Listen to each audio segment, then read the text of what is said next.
Well, hello everybody, and welcome back to another fun-filled edition of Adam's Music Box.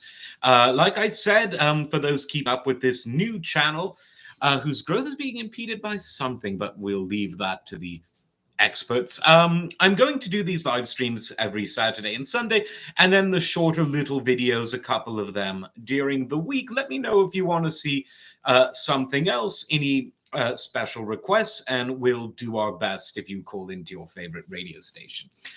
So today is obviously a sad day in the day of music because we just lost Sergio Mendes.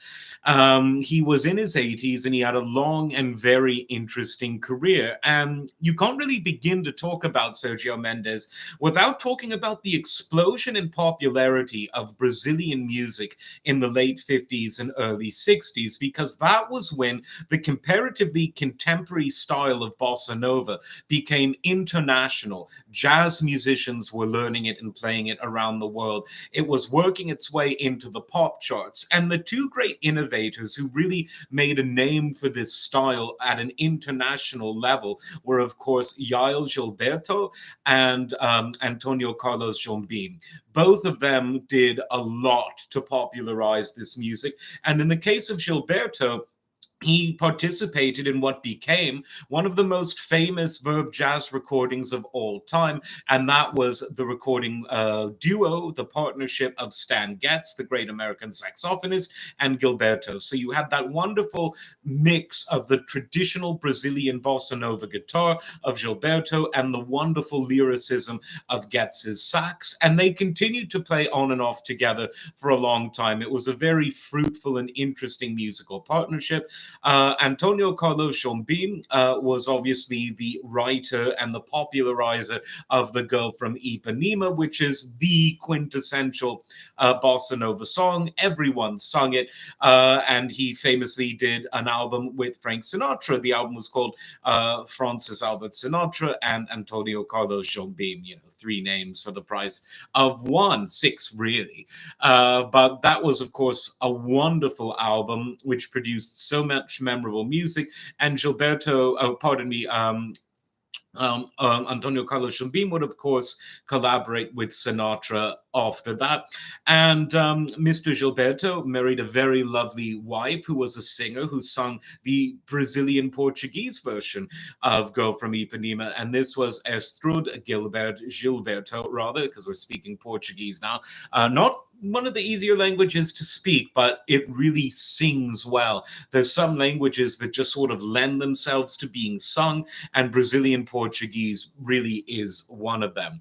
So it was within this atmosphere that Sergio Mendes rises to prominence as a great bossa nova musician. He was, of course, a writer, arranger, possibly he's most famed for being an arranger in many ways, band leader, very famed for that, and a very good pianist as well. But his early albums, especially on the Atlantic label, which was focused on jazz in the early 60s, you'll remember Coltrane's Giant Steps was on Atlantic, they weren't selling as big as some of his bossa nova contemporaries at the time. And that's why a few years later, Herb Alpert entered the scene. And it was really Herb Alpert that made Mendes a household name. We don't know what exactly the conversation was, but one could imagine that Alpert suggested to Mendes to do with his bossa nova what Alpert had so successfully done with Mexican mariachi music, and that is popify it. So obviously, Herb Alpert got very much inspired by Mexican mariachi music. He was living in Southern California. He would drive into Tijuana and hear the mariachi music and thought, I want to do something with that. Trumpet, his instrument, obviously very prominent in many genres of Mexican music. And so he popified mariachi music. And Herb Alpert and the Tijuana Brass became absolutely so successful, and it's really good stuff too. So by the mid 60s, he suggested to Mendes, well, why don't we put together this Brazil 66 band? So it like Herb Alpert and the Tijuana Brass, it's got the name of a location in the title, which is an important sort of signpost for the kind of music you're hearing. And Brazilian music was very cool at this time in the minds of the music consuming public. And he popified the music. The stuff that Sergio Mendes and Brazil 66 did, they were a lot of covers of well known songs done in this really cool, laid back style, which we could almost call Popa Nova as opposed to Bossa Nova, because it was pop of the day meets Bossa Nova. And this Brazil 66 outfit, while it changed musicians over the years, it was really, really, and I mean really successful in the late 60s and early 70s because he followed the method of Herb Alpert, frankly, in doing something that was one part pop and one part a traditional music from a Latino country. And it really worked well. Now, by the mid 70s, he changed labels, and it was on Concord Craft, at least are the ones who distribute it now, that he released what I consider his most musically interesting album ever. And this was a self titled album, but it was also subtitled I Believe. And this was from 75. And the whole album is really good. It's my favorite Sergio Mendes album. And the reason is he really struck a perfect balance between the fusion of sort of contemporary American style jazz fusion, the fusion of that. So we're two levels of fusion now with traditional bossa nova music and the pop sensibilities that made him so successful in his era working with Herb Alpert's record label A&M. And this was just such a good album. It's really got a bit of everything. And it wasn't his biggest selling album, but I do consider it his best. So it's the self-titled from 75, and it's sometimes called I Believe, sometimes it's subtitled that. And he continued making great music. Another really good album from the 70s was Brazil 88. So, we've got a theme now of Brazil and then the years following it. And this was another really good album, kind of in a similar vein to the self titled from 75, but a bit more hinting at going into a further contemporary pop direction of the late 70s, which still very much influenced by jazz, by American jazz, by bossa nova, by other forms of traditional Brazilian music, but also by things like funk and by late 70s style R&B. Now, his biggest success in this sort of second portion, if you will, of his career came in 1983 with a fully self titled album. So, no subtitles here, like the I Believe album. This was just Sergio Mendes, and it shows him in the back seat of a car, smiling with some peppers hanging out the window. Very iconic picture, frankly. And this contained a song that was, well, we'll get into what makes it so special. The song was Never Gonna Let You Go. Now, he didn't write the song, and before he released his version on his album, others, including Dionne Warwick, did a wonderful version of her own. But what really makes the Mendes version special is the arrangement. He was, as I said, he was one of the finest arrangers in all of music, in addition to his other talents. And his arrangement of the song was just perfect. It was really just perfect. And he picked the right musicians. He picked the right guest vocalists. He did it right, and the song was huge. You couldn't escape it on both AM and FM radio at the time. But a lot of the people who are probably thinking about Sergio Mendes today are probably, if they're on the younger side at least, thinking about him because of what Rick Beato did a couple years back to sort of make him famous again. Everyone knows Rick Beato. He's the king of music analysis on YouTube. And he called this song, and particularly this version of the song, Sergio Mendes's arrangement, the most complex pop song of all time. And I didn't rewatch the Beato video. I remember it when it was new. And basically, his premise is that it has a key change every few bars, which makes it very demanding for a musician to play and for a singer to sing. But what it does is it's a constant buildup of tension and release. It's always climbing somewhere. It's never stagnating. And if you just sort of, you could probably tell a music AI bot to compose something that has loads of key changes, and it would probably sound a bit jarring in the way that some contemporary atonal music can. The key to key changes, and to make them interesting, is to make them so subtle that unless you're really paying attention with the hat of a musicologist on, you're not really realizing they're happening because it feels like it's a natural part of the song. That will also incidentally make it easier for singers to sing. And that really is a great attribute of this arrangement. So I listened back to the song today and I said, yeah, there is this key changes everywhere, but it really, really works so well. He was very much a composer and arranger involved in sports. He did albums about Brazilian football, soccer, call it what you will. He did stuff for the Olympics in '84. He was really a great cultural phenomenon that while he lived in the US and made his fame there and internationally, he was one of the great musical standard bearers for Brazilian music. And of course, Brazil has such a rich tradition of so many types of music. Bossa Nova is just one of the most well known outside of Brazil. And so he was someone who continued to write into the 90s and 2000s, collaborated with so many interesting people from the likes of Stevie Wonder to younger musicians. And I think he leaves behind a really, really special musical legacy. So rest in peace, Sergio Mendes will always have the music to keep us happy because bossa nova there's something very happy about it. It's very chill, it's very cool, but it's also very intricate. It's one of those genres of music that it's deceptively easy to listen to how laid back it sounds. You think, oh, anyone could play this. It is not easy to play. Certainly not easy to play right. So, the other things that I want to talk about today is that Dave Gilmour from Pink Floyd has a new album out this week.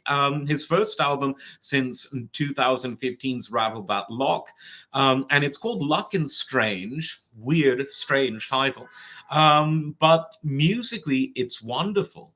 It is really, really good because it has everything that you want in a David Gilmour album, and he really does it well. That sort of ethereal writing, that wonderful sense of chords that back his melodious, mellifluously melodious guitar playing. As I was saying on another one of these streams, the great thing about David Gilmour's guitar playing is that it doesn't shred. It's just pure melody. It's giving the guitar a voice, if you will, and he sounds great. Um, One thing, though, that it does make you realize is that one of the reasons Pink Floyd were such a good band is that they were bigger than the sum of the parts. Because one of the things that's lacking on this particular album is the lyrical quality, and that's kind of been a trend in a lot of David Gilmour albums that he's done solo. He's got a great voice, and he still has. I mean, it's a bit raspy in his older age, but he's still got it. He can still sing. But the lyrics are they're just a bit blasé, yet also self-indulgent. I know his wife wrote them, so he probably won't want to hear that. But, one of the reasons, frankly, is because the expectations are so high because of what made Pink Floyd great. So let's look at what these components are. There's the concept and the lyrics and the rhythmic vibe. Who brought that? Roger Waters. He was the one that really made Pink Floyd what it's most remembered for, which is the greatest of all concept bands. And what made the concept so successful is they dealt with things that everyone was facing: mental crises, isolation, estrangement from our fellow men and women, governmental control and corruption, war, genocide, human rights, family and loss. All of these different concepts, which are so simple yet fundamental to the human condition, which come up in Pink Floyd lyrics again and again because of Roger's great ability to communicate these themes in simple, straightforward, yet very very lyrical poetry. His choice of words is really beautiful, and that takes such a talent. I mean, Wish You Were Here, the lyrics on that, possibly the finest lyrics of any song ever written. And so the concepts, the lyrics, and the rhythm, that almost Arabic derived rhythm that permeates a lot of the more up-tempo Pink Floyd songs, that is all from Roger. Now, Richard Wright, a forgotten man in some ways because he wasn't involved in the big disputes, but such an important part of the Pink Floyd sound. He brought the influence of modal jazz. He brought the ability to paint these wonderfully ethereal, larger than life chords that were the glue that held the music together, and his subtlety with them, not ever overpowering, but without them the band would have been naked like an emperor without the new clothes, or I suppose with the new clothes, but you know what I mean. And he was such a very important part of that. And then, of course, you had Nick Mason, who brought the humor to Pink Floyd, because in addition to being a much better drummer than some people give him credit for, because he had a great sound, because drums fundamentally, yes, they're about many things, but if you make the drums sound ugly, it makes the band sound ugly. And Nick Mason was always able to tune his drums and play his drums in such a way that it sounded very, very much warm, and that warmth, I think, was really a big contributing factor to the Pink Floyd sound. And then finally, of course, you have David, whose lyrical guitar and beautiful voice just made these difficult themes and challenging themes that Roger was exploring, it made them feel like silk. And the fact that you really had three vocalists. You had Dave Gilmour, and he was sort of the lead, if you will. Roger, who was the lead figure of the band, and his lyrics, his singing rather, was always the more harsher singing that was a great foil. You had the harsh singing style of Roger and the warm singing style of David Gilmour, and Richard Wright had a very warm voice as well, almost a haunting sounding voice. And all of that really made the band mesh together so well.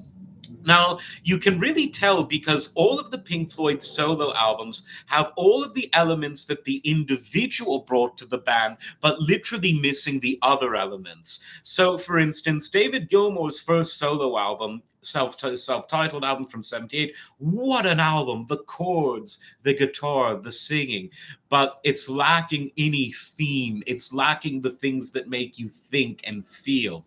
Richard Wright's first solo album from around the same time. Um, Mediterranean Sea was what it should have been called, but the name is slipping me, so let me look that up. It's a wonderful album, and it's just been released back on whatchamacallit, on streaming services. So I just because I'm having a Joe Biden moment, folks. Wet Dream is the name of that album from '78, also, and it has all of that modal jazz influence, those rich, thick, layered chords, but it's missing those other elements. Roger Waters' solo albums, all of the thinking, all of the poetry, all of the concept, all of the politics, but it's missing that warm musicianship to tie it all together and make it something that you can come back to again and again. And Nick Mason, his fictitious sports album, it shows the humor that he brought to the band. So if there's anything missing from this new David Gilmour album, what's missing is the same thing that's missing from every single solo album by someone from Pink Floyd, which is the other three guys. And so because all of the members of Pink Floyd are so indelibly mixed and tied into the others, there's always going to be those expectations. When you hear a David Gilmour album, you're thinking, right, wonderful chords, wonderful guitar, but where's the politics? Where's the psychiatry? Where's the stuff about war and peace and isolation and love and hate and all of these things? Where's the concept? And there you go. So for a David Gilmour solo album, the music is really good. You could argue that it's as good, if not better, than his two previous solo albums, On an Island from 2006 and Rattle That Lock from 2015. So don't expect a Pink Floyd album because it's missing the people that make it one. But if you're expecting a good David Gilmour album, I think you'll really like it. So I also wanted to talk about something that is by no means a new album, but it is something that, for whatever reason, because hell, why not? I've been listening to a lot. And this was a short-lived project from the sort of early 80s called Schon and Hammer. And this is, of course, Neal Schon from Journey and Santana before that, and Jan Hammer from the Mahavishnu Orchestra, collaborated a lot with Jeff Beck, and just an all-around wonderful musician. And this is an example of two musicians coming together and really keeping their distinctive identities, because all of the great stuff, the great composing, the great guitar playing, the great licks that Neal has on this album, you can hear that inside the anatomy of Journey music. And likewise, the stuff that Jan Hammer did with Jeff Beck, the stuff that he did as a member of the original Mahavishnu Orchestra, that is all there too. And when you put them together, it's just one of these collaborations that happens to work super, super well. They complement each other really well because both have a sort of jazzy aggression. Neal Schon's guitar playing is sort of jazz rock fusion with a really sort of in your face vibe. And the way that Jan Hammer plays his synthesizers and his electric keyboards, like his pianos and such, again, it has that same aggression, but not like in a violent way. It's not sort of dark metal or anything. It's jazzy, it's rocky, it's even poppy at times, and it is just really, really good stuff. They came out with two albums. The first was Untold Passion, and that's the definitely, in my view, the better of the two, even though they're both really good. And both of them are available on most of the streaming platforms. They're absent from Tidal, and I don't know why that is. Must be a licensing thing, even though Tidal has just about everything Spotify has now. But it's on Spotify and Amazon and Apple, and so definitely give that a listen, because if you like Mahavishnu Orchestra, if you like Jeff Beck, if you like Journey, you're going to definitely like this album. If you like Santana, Neal Schon, part of Santana's great bands, you're going to like this album. It's got really good stuff, really good writing, wonderful performance. Jan is playing drums and keyboards, Neal on guitar. It's really got something for everything. And the guys from Journey, even on the second album called Here to Stay, make an appearance. It's quite inconspicuous, but they're there on one of the tracks. I'll let that surprise you. So definitely, definitely check that out. Now, the other thing I've been thinking about this week is Ritchie Blackmore's Rainbow. Now, Rainbow was a band that they were popular. They were selling out arenas. They were selling records, but they should have and could have been bigger. And I think one of the disappointing things for fans of Rainbow is just at around the time they were about to really break big, Deep Purple decided to get back together. And for obvious financial reasons, that was always going to be the ship to which Ritchie jumped, even though he kind of regretted that later because he and Ian Gillan did not like each other. But what made Rainbow so interesting is I think they were one of the two bands that most successfully combined wonderful popular songwriting techniques with great guitar solos. What is the other band? Van Halen. Now, Van Halen were obviously much bigger than Rainbow, but they both had a lot of similarities. The thing that made Van Halen so successful wasn't just Eddie Van Halen's virtuosic guitar playing. It was the fact that Eddie is one of the best songwriters in all of music, in any genre. And he's one of the best riff composers in all of rock. And those two things combined with his virtuosity made Van Halen an absolutely unstoppable force. Rainbow had a lot of those same qualities. Great songwriting. Ritchie, great guitar player, not necessarily a complex virtuoso in the way Eddie was, but one of the greats of all time. And again, with that utterly distinct style that never ever relents. And they had, much like Van Halen, that perfect format of, right, let's write really good songs with great riffs, and there'll be a guitar solo in every single one of them. You don't really have that anymore. Even in the 90s, that's sort of when the guitar solo in the song, as an integral part of the song, kind of went away. But with Rainbow and Van Halen, you had it in spades. Rainbow could have been at that level because, again, you had those same ingredients: a legendary guitarist, great songwriting, and great riffs. You could argue that Deep Purple's Smoke on the Water, where Ritchie wrote the riff, possibly the most famous guitar riff of all time. And in rock music, anyway, the most famous keyboard riff is almost certainly Jump, which, of course, is written, played by Eddie Van Halen. No slouch on the keyboards. Now, I suppose you could say one of the reasons Rainbow suffered is they had in their first go they had three vocalists, but then again Van Halen had two vocalists at the height of their power. So I don't know if that argument works. Obviously, one of the reasons that Ronnie James Dio left is because he wanted to sort of go further into the sort of medieval style of metallic lyrics, the Dungeons and Demons style thing, where Ritchie loved Foreigner and he wanted to write songs with lyrics that were a bit more generic, but that had the potential for more mass appeal, boy meets girl rather than men on silver mountains and the rest of it. And he really found someone that he worked really well with when he brought Joe Lynn Turner on board in the early 80s. He'd gone in that more sort of pop rock direction already, with Down to Earth that had Graham Bonnet on it. And there were some great, great, great songs on that. Since You've Been Gone, utter classic. But the two of them didn't get along. With Joe Lynn Turner, it was I think a stronger partnership because he lost it for more albums. And Ritchie isn't always the easiest person to get along with. Now, if they had kept going, as I think they should have kept going, I think that they could have been even bigger because they were building and building and building on their success. And again, I cannot think, and I'd love to hear your comments on this, of any bands that are in that sort of great songwriting rock genre that featured a great guitar player with a guitar solo in every song. I cannot think of any bands that are more similar in that respect than Deep Purple than Rainbow. See, Freudian said Rainbow on the one hand and Van Halen on the other. So let me know what you think of that. Check out that Schon and Hammer album that you will find on your Spotify's. And speaking of Spotify, if anyone here at all listening has any connections to Spotify, where the hell is the Spotify Hi-Fi that they've been promising now for around 3 years? Tidal's great, don't get me wrong, but the interface on Spotify is still a lot better.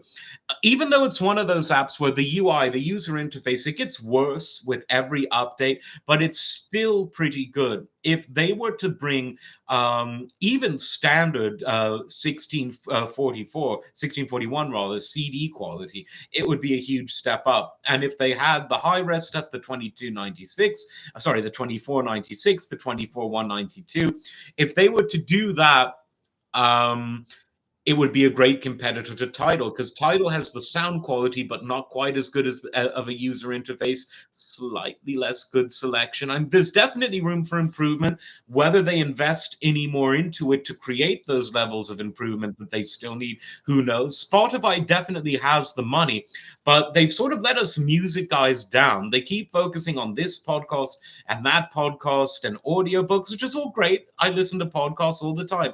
I've listened to a few audiobooks in my day, but at its base level, people come to Spotify because they want to hear music. And as the leading music streaming platform, it's retained that place because the user interface is still the best. They really need to throw us audiophiles a bone. We've been waiting long enough. We're tired of the delayed promises. Get your act together and get the high fidelity stuff on there, Spotify. And so if anyone knows any executives at Spotify who just happens to come across this channel, let them know what we want. So yeah, like and subscribe to this channel. Like the video, subscribe to the channel, ring the bell. I always forget to say that, but if you ring, who did that ring my bell? Was that? Oh God, I have to look this up now. Who did? It's gonna come to me.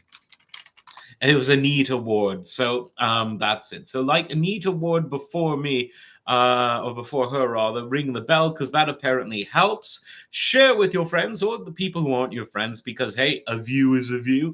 And I'll see you tomorrow, which is Sunday, for another live stream. Take care, everyone.